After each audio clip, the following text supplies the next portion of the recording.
a gente está aqui hoje na presença de Deus, com base na palavra de Deus, produzir um coração grato.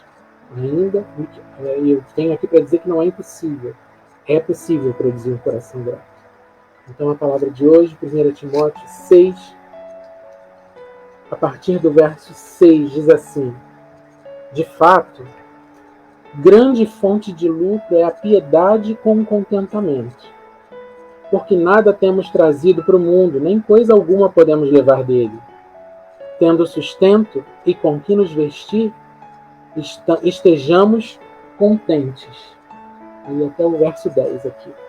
Ora, os que querem ficar ricos caem em tentação, em cilada e em muitas concupiscências insensatas e perniciosas, as quais afogam os homens na ruína e perdição. Porque o amor do dinheiro é a raiz de todos os males. E alguns nessa cobiça se desviaram da fé, e a si mesmos se atormentaram com muitas dores. Então, Paulo ele manda uma carta para Timóteo para ajudar Timóteo. Timóteo era muito novo, e ele tinha a responsabilidade de fazer a manutenção, né, cuidar da igreja, cuidar de um grupo específico. E Paulo, desejando ajudá-lo, né, dando direções, de repente, para situações que Timóteo ainda não tinha vivido pela própria idade. Ele fala de algumas coisas. E aqui, especificamente, ele está falando sobre o relacionamento. O título desse trecho é Os Falsos Mestres e os Perigos da Riqueza. Então, aqui, nesse trecho que eu separei, ele está falando do perigo das riquezas. Como lidar com o dinheiro, como lidar com o desejo de ter e ser. O que é melhor? Então, a primeira coisa que Paulo fala nesse trecho, no verso 6, é, de fato, grande fonte de lucro, e ele brinca com a palavra lucro com algo que realmente não tem nada a ver com dinheiro, não tem nada a ver com rendimentos financeiros. Grande fonte de lucro é a piedade com contentamento. Então, viver uma vida piedosa, viver uma vida de entrega, de compartilhamento, de ajuda, de auxílio, uma vida simples, com contentamento, ou seja, ter um coração contente, grato. Eu separei aqui uns sinônimos para contentamento, eu fui buscar. Então, o que é contentamento? É satisfação, bem-estar, a expectativa completada. Então, aquilo que você vive na tua vida piedosa, com aquilo que você vive, você ter a tua expectativa completada. Você ter bem-estar, você ter satisfação com aquilo, com o modo de vida que você escolheu viver. E nós, servos de Deus, que dizemos ser servos de Deus e discípulos de Jesus Cristo, por que a gente quer viver uma vida diferente da que Cristo levou? Por que a gente quer viver uma vida diferente da que Cristo viveu aqui nessa terra? A vida que Cristo viveu tinha o quê?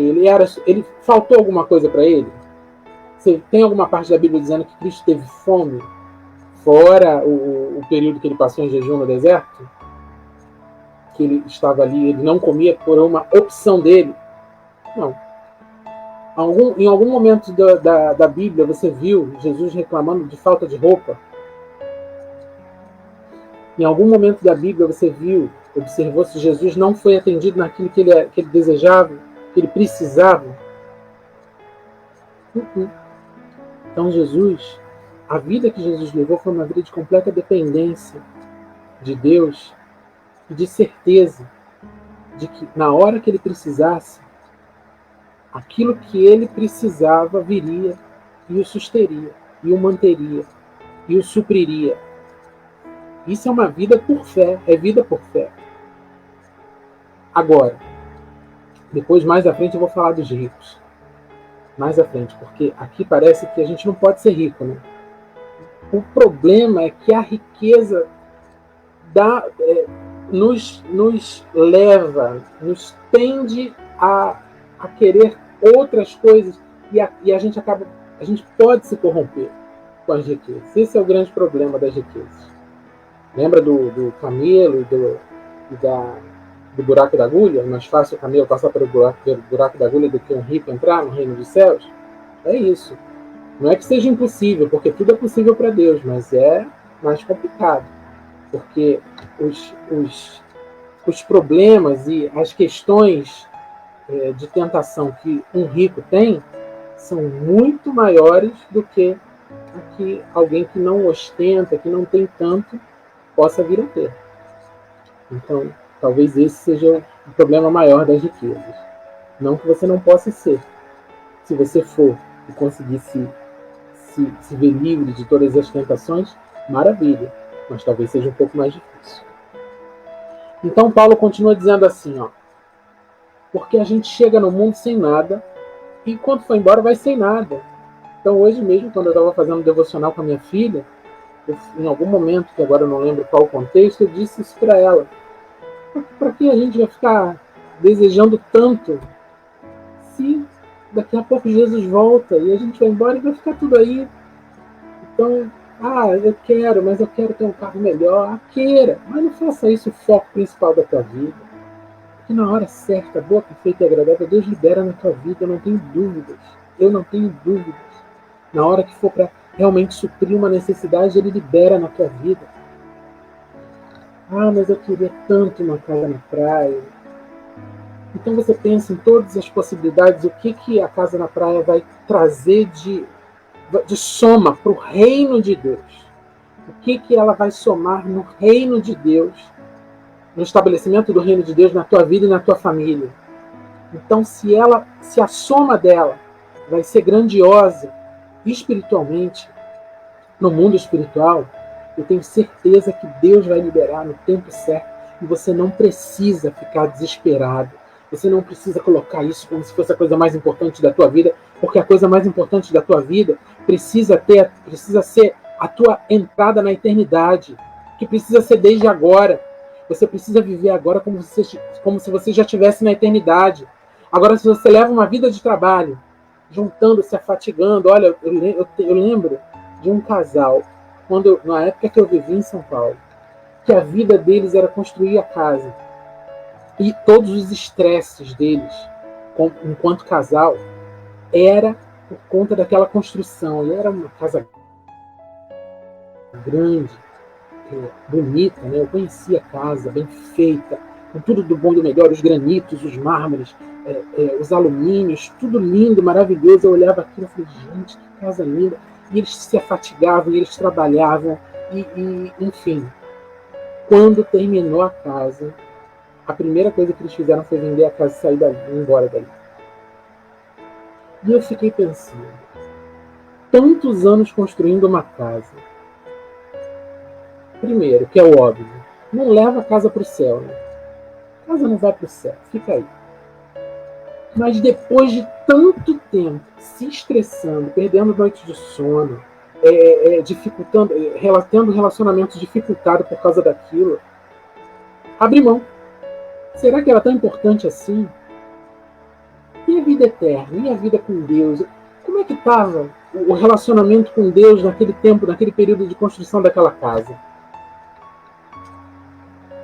Enfim, será que aquilo que você busca hoje, e aí eu volto a falar aqui, né, da palavra riqueza, mas bens materiais, coisas finitas, coisas que se vem um malfeitor, malfeitor é ótimo, né, do meu tempo, 1976. Se vem um ladrão, leva, e aí você não tem mais. O que você está juntando? O que você está procurando construir? Aquilo que o foco da tua vida tem sido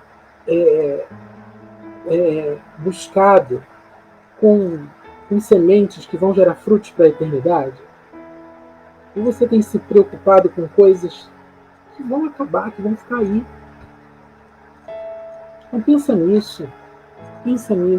A gente veio sem nada e vai embora sem nada. Paulo disse isso para Timóteo. Lembra disso, Timóteo? Ó, quando for tratar de riqueza com essa igreja aí, lembra disso. A gente veio sem nada e vai embora sem nada. Será que a gente precisa se preocupar tanto com dinheiro? Será que a gente precisa se preocupar tanto com coisas etéreas, que não são eternas, que vão se acabar, que viram pó? E aí ele continua, tendo sustento e com que nos vestir, estejamos contentes. Ele fala isso para Timóteo, prevendo possivelmente que Timóteo vá passar por um momento de privação, por um momento de dificuldade, ou por um momento de ter somente sustento, só ter o maná, né? O maná descia, eles recolhiam, comiam, e não precisava nem guardar para o dia seguinte, porque no dia seguinte ia ter o maná. Então aquilo que Deus libera para a tua vida é para o teu sustento, é para aquilo que você precisa. Sabe? Às vezes Deus libera o quê? Uns ingressos para você ir para o cinema, porque Ele sabe que você precisa se divertir. Às vezes Ele libera uns ingressos para você ir para o teatro, porque Ele sabe que você precisa se divertir. É um tempo que você precisa para se divertir, para espairecer, e Ele libera na tua vida. Ele libera uns dias num resort, numa pousada, num hotel bonito, para você descansar, para você espairecer, ver outras coisas, sabe? Poder reconhecer que foi Ele que liberou para a tua vida. Ele libera na hora certa, no dia certo. Eu não preciso me estressar e colocar isso como foco principal da minha vida. Porque na hora certa, se Ele acha que tem que liberar, Ele vai liberar. Vocês que estão chegando aí no Facebook, coloca aí no comentário aí, completa a frase, sou grato porque, e antes da oração a gente vai ler os motivos de gratidão de todo mundo, tá bom? Agora eu queria voltar à questão dos ricos, porque fica parecendo que a gente não pode ser rico, mas a gente só precisa ter cuidado. No verso 17 do mesmo capítulo de 1 Timóteo, capítulo 6, verso 17, diz assim, ó, Paulo falando para Timóteo, exorta os ricos, Timóteo, do presente século, que não sejam orgulhosos. Então, assim, você pode ter, mas você não precisa ficar, como fala, uma expressão, ficar falando por aí o que você tem, o que você é, o que você deixou de ser, enfim, não precisa. Fala para que eles não sejam orgulhosos, Timóteo, nem depositem a sua esperança na instabilidade da riqueza. Então, às vezes, ter muito pode levar você a um falso entendimento de que o que te mantém estável é o que você tem e não o que você é em Deus. Hoje eu entendo que se eu estou como e onde estou é porque eu sou filho dele, não é porque eu fiz nada, porque ele me trouxe até aqui, porque eu fui ouvindo a voz dele, porque eu fui seguindo os passos de Jesus, porque eu fui sendo guiado pelo Espírito Santo. Então eu reconheço que o que eu tenho veio das mãos dele todos os dias, né? Outras coisas que eu sou muito grato a Deus nesse período de pandemia, porque a gente definitivamente aprendeu a orar antes de todas as refeições. Em toda a oração eu digo, Senhor, muito obrigado, porque nós reconhecemos que o que tem nessa mesa veio das tuas mãos. Então a gente precisa aprender a reconhecer que o rico, ele tem uma facilidade, uma tendência natural a colocar sua confiança naquilo que ele tem. Então, se hoje ele tem lá um dinheiro nas ações e se as ações caem, ele já entra em desespero. Por quê? Porque os pés dele estão fincados no dinheiro e não naquele que mandou o dinheiro. Esse é o problema da riqueza. Esse é o problema em ser rico. Se você souber lidar com isso, é maravilhoso. E as riquezas... Aí ele continua. Vamos lá, vamos continuar aqui. Vamos sair da palavra não. Para que eles não sejam orgulhosos, nem depositem a sua esperança na instabilidade da riqueza, mas em Deus, que tudo nos proporciona ricamente para nosso aprazimento, para que a gente tenha prazer. Então, quanto mais a gente é grato a Deus e rende a Ele, diz a Ele, Senhor, eu sei que o que eu tenho hoje veio das Tuas mãos, eu sei que o que o Senhor permitiu que viesse a mim é tudo para o meu prazer. Então, esse é um posicionamento correto. Então, o que Paulo está alertando a Timóteo para que ele ensine os ricos isso. Porque é difícil para um rico entender. Ele entende que é da força do seu trabalho, ele entende que ele vai conseguir comprar determinada coisa porque ele tem o dinheiro lá na conta dele, ou ele tem o dinheiro no investimento, ou ele tem um cartão de crédito poderoso. E é difícil essa chave virar. É difícil ele virar a chave e falar assim, não, se eu tenho esse cartão de crédito é porque Deus me entregou. Se eu tenho aquela conta abastecida, uma conta poupança com algum valor, é porque Deus me possibilitou. Então, esse render graças, esse coração grato, o rico ele acaba perdendo no caminho, infelizmente. Ele tem a facilidade de perder esse coração na caminhada, no caminho. E é contra isso que a gente precisa se precaver. Então ele continua, que os ricos pratiquem o bem, sejam ricos de boas obras, generosos em dar e prontos a repartir. E aí vem, né? Porque se a pessoa junta para si, quando aparece alguém precisando de ajuda, ele é avarento, ele não quer dar aquilo que ele tem, mas mal sabe ele que Deus proporcionou, que Deus entregou, que Deus colocou na mão, é para ele poder ajudar. Quantas vezes eu juntava um dinheirinho na conta poupança, e aí de repente aparecia alguém precisando de uma ajuda, e eu falava, não, poxa, acabei de juntar esse valor. Aí o Espírito Santo falava, mas quem disse para você que você juntou porque você queria? Você juntou para esse momento, para você poder ajudar essa pessoa. Eu falava, ok. Às vezes eu não falava ok no mesmo dia, ficava pensando para ver, será que é o meu pensamento altruísta, humano, falando isso para mim? E depois eu confirmava que era o Espírito Santo. E a gente não... Então aquilo que vem na nossa mão é para a gente abençoar, ó, é para fazer isso. Boas obras, generosidade em dar e prontidão a repartir. Prontidão. Se está na minha mão, se alguém precisa, eu vou repartir. É para isso, se Deus permitir que nós enriqueçamos, é para isso que vai ser. Amém? É para a honra e glória dele. Para que a palavra dele seja verdade na nossa vida, não seja só da boca para fora, mas que seja uma verdade. E aí ele continua no verso 19. Que acumulem para si mesmos tesouros, sólido fundamento para o futuro, a fim de se apoderarem da verdadeira vida. O que Paulo está dizendo aqui? Que fazendo isso, praticando as boas obras, generosidade e repartindo, assim é que eles vão, os ricos, ajuntar para eles tesouro. Porque esse é o tesouro para a eternidade, é esse tesouro que dá vida. Não é o dinheiro. Definitivamente, não é o reter dinheiro. Ter dinheiro para compartilhar, para abençoar, para repartir, sim. É isso que vai gerar vida. Porque fora isso, a gente vai estar adorando a Mamon, que é o Deus do dinheiro, que é o Deus das riquezas, e não adorando a Deus Todo-Poderoso, que é o único digno de ser adorado. Então, qual o teu motivo de gratidão hoje? Estar contente com aquilo que você tem hoje. Amém?